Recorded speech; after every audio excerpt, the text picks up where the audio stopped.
Step-by-step guide on how to compute income tax of employee.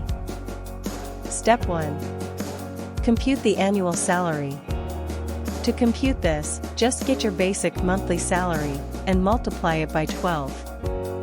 For example, if your monthly salary is $40,000, then your annual salary is equal to $480,000. Step 2. Determine and compute compensation received other than salary. This includes, among others, mid-year bonus, year-end bonus, performance-based bonus, collective negotiation agreement incentive, and all other bonuses and allowances that are not exempted from tax. Step 3. Compute the taxable portion of the other compensation received, as computed in Step 2. Under the Train Law, the non-taxable portion of the other compensation received is equal to $90,000, as explained in RMC 50-2018. Thus, we deduct $90,000 from the total other compensation income which we earlier computed in Step 2. Step 4. Compute gross compensation income. To compute gross compensation income, get the sum of your annual salary and other compensation income, net of the $90,000 non-taxable ceiling or threshold. Step 5. Compute deductible mandatory deductions. Under the Train Law, there is no change in the mandatory deductions from gross compensation income of employees.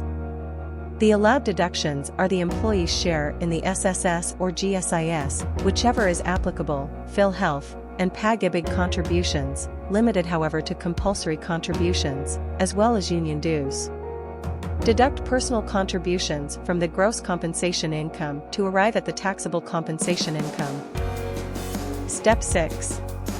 Compute taxable compensation income.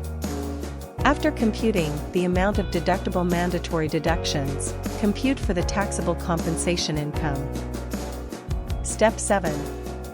Compute annual tax due.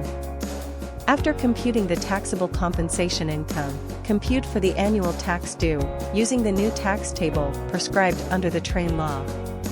Total tax due equals fixed basic amount plus tax due on excess over taxable income.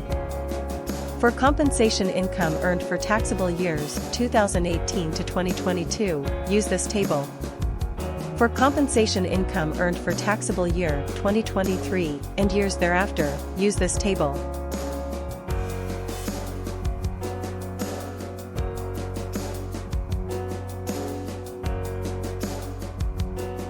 To arrive at the monthly tax due of the employee concerned for purposes of payroll, the annual tax due of $44,940 is simply divided by 12 months, or 3,745. Finally, take note that if the income of the employee, after deducting all mandatory deduction, is equal to $250,000, said compensation income is not subject to tax.